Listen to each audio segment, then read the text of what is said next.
What does it take to get a dual degree? What does it take to get that JD MBA?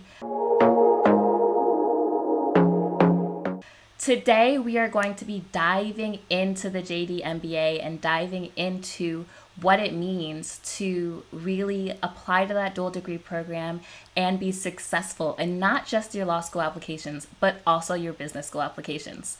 For those of you who are new and don't know me, my name is Judy Montgomery. I'm the CEO of S Montgomery Admissions Consulting, where I specialize in working with first generation and minority law school applicants. I am also really excited because today joining me, I have Judy Young. And Judy Young is the CEO of College Excellence. She is also an MBA consultant and a fantastic colleague. I am really lucky to have her today. I am going to bring her up, but I'm going to let you know that Judy also understands the first generation experience just like I do. She moved from Jamaica when she was 15, and even though she didn't know too much about the college admission process, she was able to navigate it and go to an Ivy League for undergrad, and she did her business degree at Wharton. She has a wealth of knowledge. She loves helping students through this journey just like I do. So Judy, hi, hello. So great to be here, Sydney. Thanks for the warm welcome. I appreciate it. Of course, of course. I am really excited to have you. If you could just tell us a little bit about yourself, that would be amazing. Yes, so you touched on it. I grew up in Jamaica, so my family and background are Jamaican, and I moved here when I was 15. I thought I was a sophomore, but I call it my Eddie Murphy story. I didn't realize they had skipped me a year and I was applying to college, but I did all the things that I would tell someone not to do, like following my best friend. But it all worked out. I ended up at the University of Pennsylvania undergrad, got a great education, worked for a few years, went back for my Wharton MBA. But because of my own experience and understanding what a difference information makes in this process, I'm very passionate about helping students who are talented but probably don't have the information.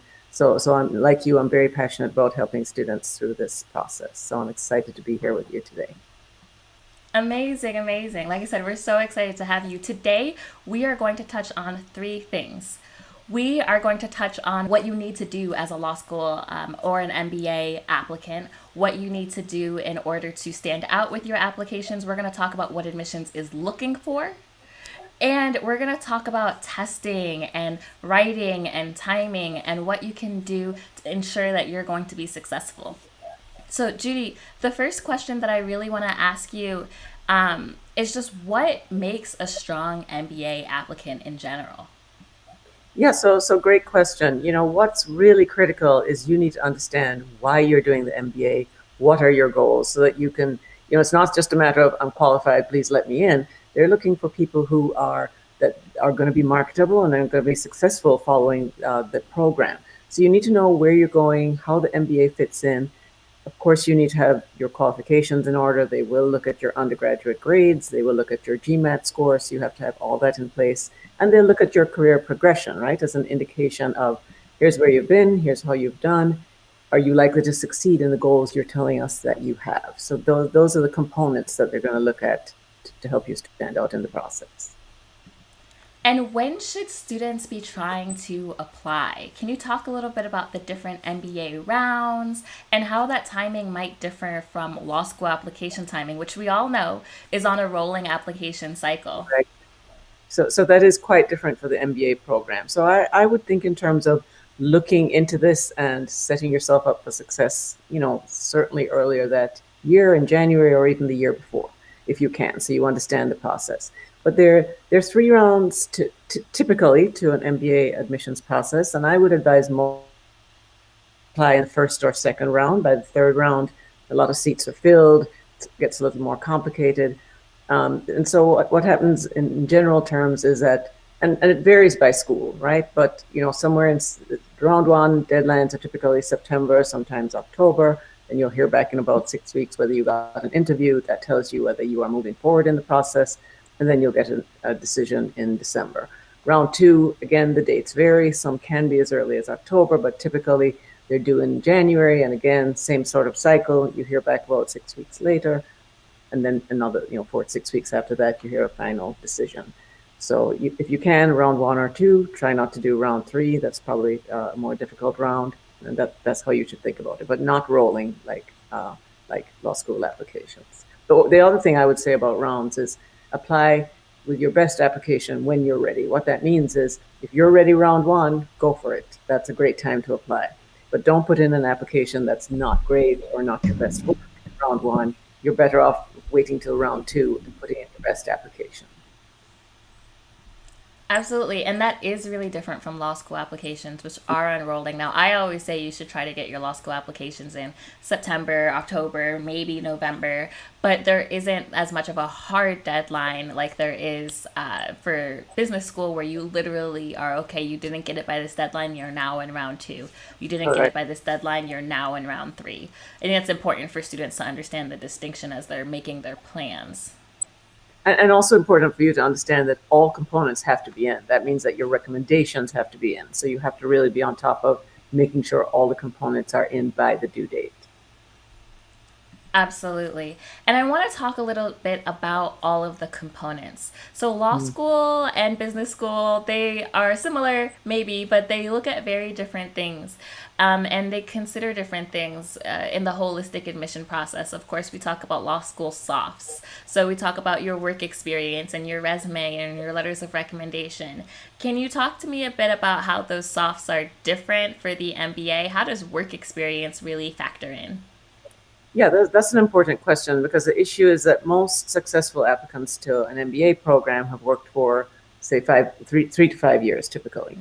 And so you've been out of school quite a long time. So they do still look at your undergraduate because they want to make sure you can be successful in an academic environment. However, having said that, that won't be enough along with your GMAT score. They're also looking at what has your career progression been? Have you done better than people in similar situations? Because they want to see, what's your track record been? Because where you've been and how successful you've been is an indication of how successful you're likely to be if you get the MBA with them.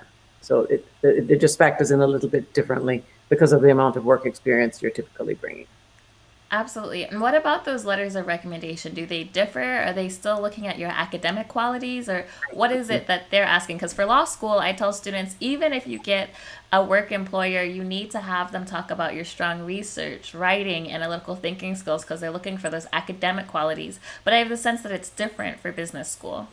Correct. So for business school, they're absolutely looking for ideally a recommendation from your immediate supervisor. And the second one is probably also from a work colleague who knows, even if they're not a supervisor, they can speak very directly to your work.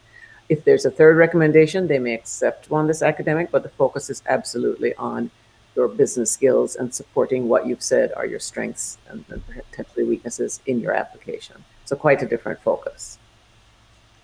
Absolutely. That's really important to know, because that might mean that students who are applying at the same time for law school and business schools might need to get two separate sorts of letters Right. of recommendation. Instead of using the same professor for both or the same employer for both, they might need to really look at it. Okay, this is my law school application. Okay, this is my business school application. Correct. What about students from undergrad who know that they want to get this JD MBA and they want to go right from undergrad? Is that possible? Is that advisable? How would you help them with that? So, a couple of things. One is, well, most JD MBA successful applicants will probably have worked a couple of years on the MBA side. It probably is not as important, and you can speak to this on the law school side. Having said that, one of the options for applying to business school is applying directly in your senior year, and more schools now offer that as an option. I think about 8 schools now offer that. So what you can do is you apply in your senior year, you get deferred admission, you go work for a couple of years, and you're guaranteed a spot when you come back. That's ideal. That is what I would recommend if you want to go straight through. Just on a practical level, even if you were to go straight through from undergrad, there are a couple of disadvantages from the business side. I mean, one is when you apply for jobs, you're applying with no work experience, so you may not see the salary pop that you would have had you gone back, worked a bit, come back to school. So there's some practical reasons on the business side to think about working a few years before you get your JD MBA. That's probably not as much an issue, I imagine, on the law school side. Not really as much on the law school side, although I will say that only about 20% of applicants go straight through. The majority of students do work 1 to 2 years. Because for me, I've always told my students, you need to be really sure about what your why law is. What is it that you want to do with your law degree? And I think for a lot of people, they might not fully know as an undergrad. They might have an idea, but they might need a couple of years of work experience to really confirm that thought process for them. That makes sense. And even more so if you're applying for a dual degree, so you Yes. understand how both intersect. Absolutely. Now, I will mention that you apply to the program separately usually. So you separately have to get into the law school program and separately have to get into the business school program. So it's not like you're writing even the same personal statement. The essays are totally different for your business school application, but Correct. you're not necessarily applying as a joint candidate, although you're applying to both programs. You still need to be a strong law school candidate with a clear reason for why you want to go to law school, not just that my law degree will help me in business, but like a clear reason for why you need to go to law school. And then you need to be a strong business candidate and not just, oh, the business degree might help me as a lawyer. Correct. No, that's a very important point for people out there to understand. Very important. Now, a lot of students really have some struggles around testing. And we talk about this so much with the law school admission test, the LSAT exam. And, disproportionately, minority students score lower on the LSAT exam than their counterparts. And so I know a lot of students focus really heavily on this. Although I like to remind students that you are more than a number, and that I always say that if a particular school is for you, if that's the place where you're supposed to be, then that's the place that you will get into. I'm religious, as though some of you may know, and even if you're not, but I believe that, if God opens the door, no man can shut it. So, your LSAT score is important, but it is not the sole determiner. And I also have reminded students that even if you have a really high LSAT score, deans routinely deny students who have high LSAT scores but poor essays. But now, if we want to look on the flip side for business school admissions, there are kind of two exams that you could take. You could take the GMAT exam or you could take the GRE, but there's some nuances with this discussion. So, Judy, I'd love to talk about, what are the things that you need to be mindful of as you're studying for the GMAT, and is the GRE just the same as the GMAT? That's a great question. So to touch on your first point, I think what you have to keep in mind is while the score is not everything, absolutely your work experience matters, your essays matter, but you would like to be in range. So you think of it like, a seesaw, right? So if your GMAT score is in range, then you won't be as heavily reliant on, wow, I've got to be a superstar over here. So that's probably the context in which you should think about it, right? So getting in range is important and it's helpful. GMAT versus GRE. Schools will typically take both. However, what you should keep in mind is if you're coming from a heavy quant background like engineering, the GMAT's probably considered the more quantitative of the two exams. So they would probably expect, it would be odd if you didn't sit for the GMAT. So I'll say it like that. If you're coming from more of a humanities background and you prefer the GRE, that probably would not be looked at, askance. That would probably be fine. But they will theoretically take both. It might just raise an eyebrow if you had a strong quant background and didn't submit the GMAT. That's what I would say. Are there any things that you have seen with students about their preparation for these exams that they should look out for? I know for me, for the LSAT exam, it's really important that I remind students that you should take at least 3 months. I mean, you're going to need 3 to 6 months to study, ideally 3 hours a day, and you should start with a diagnostic exam. But I see students make all these kind of common pitfalls in their LSAT. What common pitfalls do you see with students with the GMAT or the GRE? And I would make the same comments in terms of preparation. A lot of it is practice, practice, practice, right? So, what's a little bit trickier now in my mind is that it's a computer assisted exam. And the reason that matters is, they're throwing the balls thrown at you. If you do the question they give you and you get it right, then they're moving on to a harder question. If they give you an easy question and you don't do well on it, they're making the questions easier and easier, which is different than a paper exam where you could simply go back to where you were before. So it's important to practice certainly with a computer aided exam, and lots of the test prep companies will have that if you're going that route. So that would be a big one. And also, you just need to practice the different question types, right? Because the wording can be very tricky in my mind on the English math. It may be math you've forgotten because you haven't seen it in a long time. That's why I stress practice. It's not necessarily that you have to have a high level of math, but you just need to be fresh with all the question types that are there. And that does require, some sort of test prep that's helping you not just with the content, but with the strategy. Very important. The strong test prep will help you with what are the common question types, what's likely to come up, how do I spot the tricks on any given question type? That's pretty important. And that's true for either exam. What kinds of test prep do you recommend students do? Should they get a book? Should they get a course? Should they get a tutor? How should they know how to prepare? I'm in favor of a course. I mean, a book is tricky for the reasons I said, because you need some sort of computer aided exam. I won't mention specific companies. If somebody wanted to contact me, I'd be happy to talk through that. But you're looking for a company and a test prep. Well, okay, so it's two sets of things. One is you need content, and the other is you need strategy, right? So depending on the time you have, I suppose you could theoretically, the courses I am biased towards, because typically they've done the homework, they've done the legwork, they know what questions come up commonly, what you should spend more time preparing for. Because as I said, it's not just content, it's strategy. Maybe you figure out after doing lots of these questions that, I always get that question type wrong, I should skip that, I should guess, move on. So some combination of content and strategy, and as I said, definitely the computer aided exam. So that to me leads me straight to courses, ideally, and not just a book.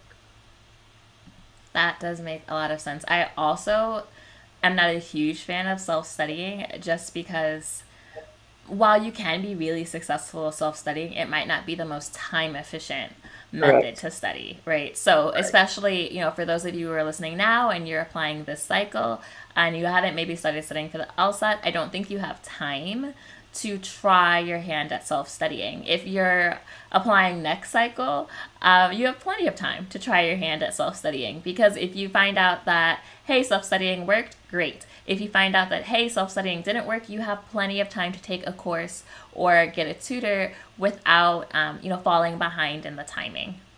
And the real issue is making sure you're spending time on the questions that are likely to come up. And that's not going to be so obvious if you just pick up a book. So that is where having coursework is important. Because Absolutely, that makes so much sense. the exam content does change theoretically year to year, and you need someone who is on top of the trends, what's happening with the test itself. So that's why I would advise that. That makes a lot of sense. That's so true. They're so different in terms of their exams. I imagine there might be students who are like, okay, I have to study for the LSAT and I have to study for the GMAT. I'm sure there are people who are listening who are like, I'm just going to take the GRE because there are some law schools, there's about 60 law schools at this point that accept the GRE, and some business schools do accept the GRE. Would you recommend students, especially if they're going for those top schools, that they take both the LSAT and the GMAT, or just, two birds, one stone and take the GRE? So it's a classic, it depends, right? I mean, if you can get a top GRE score and it's accepted by both schools, that's probably sufficient. But as I said, if you have a quant background, it's going to look a little odd that you didn't take the GMAT. And you have to remember, you're not applying as a joint candidate. They're not worrying about that. They're just looking at you for the business school. So keep that in mind. That is exactly what I would say. If you are a top candidate, yes, of course, every school does take the GRE. And I mean, even Harvard takes the GRE, and they honestly, they take it. They don't, say that and don't mean it. They do mean that they take the GRE. So you can do fantastic on the GRE and be just as successful. However, if maybe your scores are in that middle range, I think it's safer to be in a mid-range LSAT score than a mid-range GRE score, because they have some data on how those students tend to perform in their first year of law school, and they aren't looking at you as a joint degree. They're just looking at you with the strength of your application against other applicants. And that's when I would really consider, I don't know, maybe, especially if you're someone whose LSAT score, I would say take a diagnostic exam of both. If your LSAT score is higher than your GRE score, I'm sorry, I'm going to need you to take both exams, the LSAT and the GMAT. Agreed. Take your where you can score the best. Agreed. Yes, it's worth the extra effort and yes, the extra test prep, because I mean this is your career. I always tell students, we don't make long-term decisions based off of short-term emotions. So the short-term emotion is I really don't want to study for 2 tests. I don't want to take 2 tests. I don't want to do all this. But the long-term decision is that you're blocking your future and your blessings and you could have gotten into a higher school. So when you're thinking about this application process, it's so important that you are making sure that you are maximizing your long-term future and happiness, because it's an investment in your career and the legacy that you're going to leave for your family. And you don't want to look back and be like, wow, I should have just spent an extra 3 months studying for a second test, because that will seem really silly in the long run. Agreed. Now, I really want to talk about choosing programs. What are some things that students should be looking for when they are looking at programs? Should they only look at schools that have both, or should, they really be looking at the programs individually? You're saying should they only look at ones that have option for the JD MBA, or should they also look at individual schools? I mean, not Absolutely. Like if there are schools that, have a great MBA program but not a JD program, or have a great JD program but not an MBA program. I know that you can get your JD at one school and your MBA at another school. Schools are really comfortable doing that. But how should they be evaluating the programs that they're looking for in general? So I actually think that you should look in terms of program fit general. And yes, I would look at ones that have the dual degree, but I would also look at where are the strongest fits for me for the MBA, where is the strongest fit for the JD, because remember, you may get into one but not the other. So you don't want to just, what you don't want is a dual degree program that's way down on your list that you wouldn't have really wanted for either one, right? You want to hedge your bet a little bit. So I would advise you to do both. So what are your thoughts on that, Sydney? No, I absolutely agree. I mean, the fit of the program is so important. The thing is, when you, like, it's just like what you said, you may get into one program and not the other. And there may be a great program that has a JD MBA, but, you realize that you don't actually really like what the law school is going to teach you. Maybe you want to go into something specific like food law or animal law. And yeah, they have a really easy JD MBA, but that law degree is actually not going to help you. And then maybe that business school is also not really going to help you. And so I don't really care that it's a dual degree program. I want you to make sure that you're maximizing each side of it. Correct. Agreed. And then what would you say to students if they are thinking, okay, I'm applying maybe next year. Which one should I work on first, the JD or the MBA? How do I prioritize this? I'm going to act like a parent and tell you you've got to do both. However, having said that, what you should keep in mind is that, I think you can't divorce them, right? So I will start with that premise. But having said that, the MBA has more essays. The MBA is not rolling, so they're tight deadlines. So, it requires different. So I think you have to keep the eye on the ball for both. But I think in terms of workload, you probably need to prioritize the MBA. Is that a fair statement coming from the law school side? But you can't neglect the law school side. That's what I'm trying to get at. I would absolutely agree with that. First off, the MBA has those rounds that we talked about earlier, and those rounds are earlier. They are so much earlier than law school. And so while you might get away with, being still early in the cycle at the end of October, early November, you're already in the second round for business school. And I think that if you're a person that's, really planning ahead, you want to plan to be in that first round for business school, and you want to plan to be early in the law school cycle. But because the MBA comes first in terms of timing, I would make sure I'm really prioritizing that. There are so many more essays in the business school application, which I know people listening to me are like, but the law school application already has too many essays. And I love essays. You guys know this. But no, there's so many more essays with MBA admissions. And so, I've always talked to you guys about making a timeline for your applications, right? Figuring out how many, you need at least 2 months to write all your law school essays, right? I said you need at least 3 months to study for the LSAT. So kind of working backwards. But if you're someone that's also going to be doing the JD MBA, okay, you may need 3 months for the GMAT, all right? And then you might need 3 months for the LSAT, because I don't think you should really try to study for both of them at the same time. I think you should do you should do one and then do the other. But another point I'd like to make, Sydney, is that, and it's probably somewhat true on the law school side, but in the MBA, there's a lot of networking. You're trying to connect with current students, the admissions people. So that tacks on, certainly when I work with students, we're doing all that before we even get to the essays, right? Yes. That kissing babies and shaking hands and attending the information sessions, that's another That can be another 3 months. You're maybe reaching out to people on LinkedIn or connecting with some program that will help you. Those programs that will help you start a solid 6 months to a year before you're even at the application date. So that's to tell you what sort of runway you're looking at.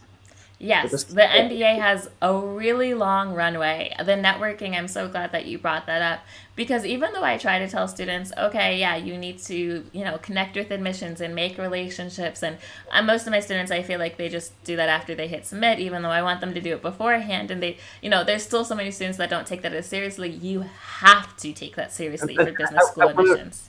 really give you some perspective on it. I work with a lot of students applying for the MBA, and the ones I find most successful are the ones who make those connections. I mean, there's no predicting it, but again, people, admit people. They're not just admitting Yes. numbers. I mean, that's really important to understand. And sometimes you're talking to an alum, you won't know this, but they might be incredibly connected. They walk over, hey, Mary, I talked to this incredible applicant today. I'm not guaranteeing you that'll happen, but I just know the people who make those connections tend to be more successful. Just throwing in your application alone is, you're really missing an advantage that you could have for yourself in the process. I will say that.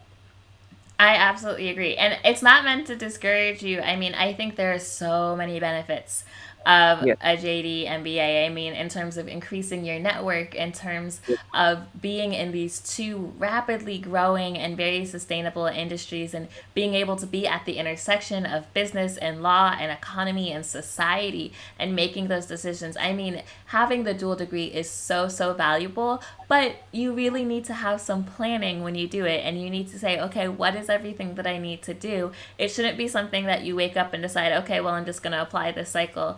I think that, to do it right, it's worth the wait, it's worth the planning, it's worth the effort to make sure that you're successful. And let me add something to that, because I imagine that we have a lot of diverse, in every sense of the word, applicants on the call.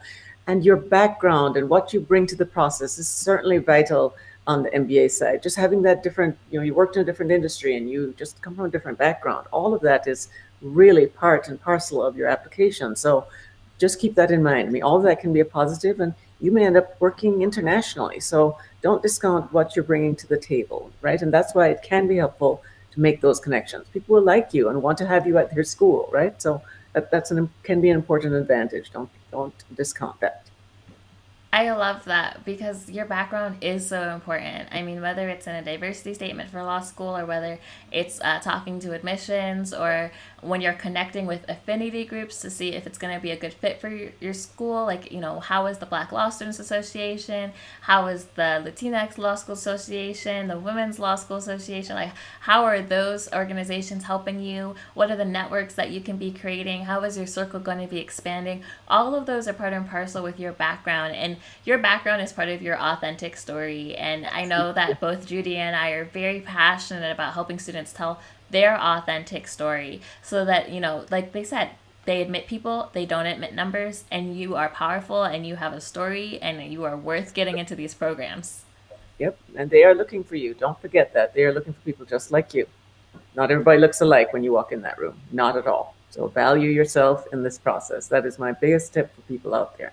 Value what you're bringing. Absolutely. Before we wrap up, are there any other pieces of advice, Judy, that we haven't touched on that you will want applicants to know? This is very basic and you touched on it, but be your authentic self. You don't have to worry about what do I think they want to know about me. The perspective you bring to the program is really invaluable. I mean, I've sat in these discussions, certainly on the MBA side. It's exciting to hear from people who have different perspectives. Just because all of us run into a situation, some people are going to be scrappy and they're going to deal with situations differently. We all can learn from each other.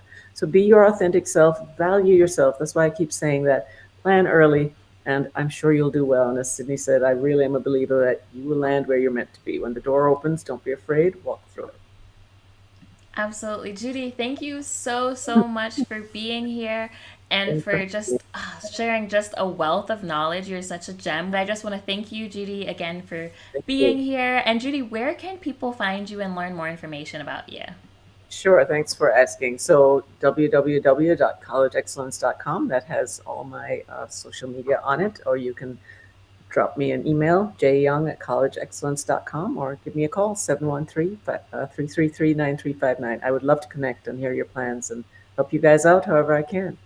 Thanks, Sydney. Absolutely. Thank you so much, Judy. I'll make sure that all of those links are below. We are so, so grateful for you, and we can't wait to have you back next time. Thanks, Sydney. Loved being here. Good luck, everybody. And send me your questions at bit.ly/breakintolawschool. I would love to hear from you. We've got free workshops on my website all the time. And if you're looking to work with me on your law school applications this cycle, you can head to law.smontgomeryconsulting.com. If this video was helpful to you, make sure you rate and review, subscribe, and like. Send this to a friend. Send the podcast episode to a friend. Make sure that if there's someone that needs this information, you're able to give them a hand. And of course, if you need anything, you can always reach out to me and follow me at S Montgomery Consulting on Instagram. I will see you guys very soon.